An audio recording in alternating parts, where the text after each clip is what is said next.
नमस्ते दोस्तों, स्वागत है आपका स्टोरी ब्लॉग बाय विशाल मेतकर पर।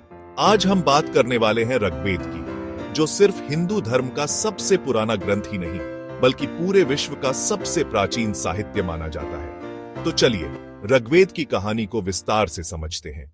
ऋग्वेद को सभी वेदों का सबसे पहला और सबसे पुराना वेद कहा जाता है। यह लगभग 5000 से भी ज्यादा वर्ष पुराना है। इसमें कुल 10 मंडल चैप्टर्स हैं और उनमें लिखे गए हैं 128 सूक्त हिम्स। यह सूक्त देवताओं की स्तुति, प्रकृति के ज्ञान और मानव जीवन के रहस्यों पर आधारित हैं। ऋग्वेद में मुख्य रूप से प्रकृति और देव शक्तियों की आराधना की गई है।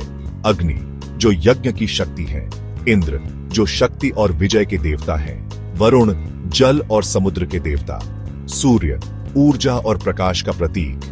इस वेद में मानव और प्रकृति के संबंध को बहुत सुंदर तरीके से दिखाया गया है। ऋग्वेद के मंत्र प्रार्थना, स्तुति और दर्शन से जुड़े हैं। यहाँ पे हम देखते हैं कि किस तरह से मनुष्य प्रकृति की शक्तियों को देवता मानकर उनसे शक्ति और आशीर्वाद प्रार्थित करता था।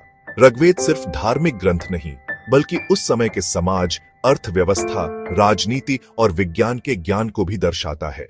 दोस्तों, आज भी ऋग्वेद के मंत्र यज्ञ, हवन और संस्कार में इस्तेमाल किए जाते हैं। इस वेद के ज्ञान से हम आध्यात्मिकता, सकारात्मकता और प्रकृति के प्रति श्रद्धा सीखते हैं।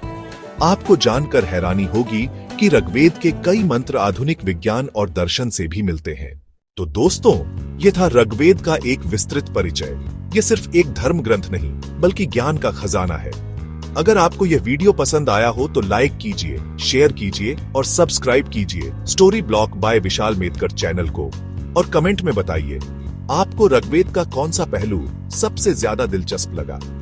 मिलते हैं अगले एपिसोड में, जहां हम बाकी वेदों की रोचक कहानियां लेकर आएंगे। तब तक के लिए जय सनातन धर्म।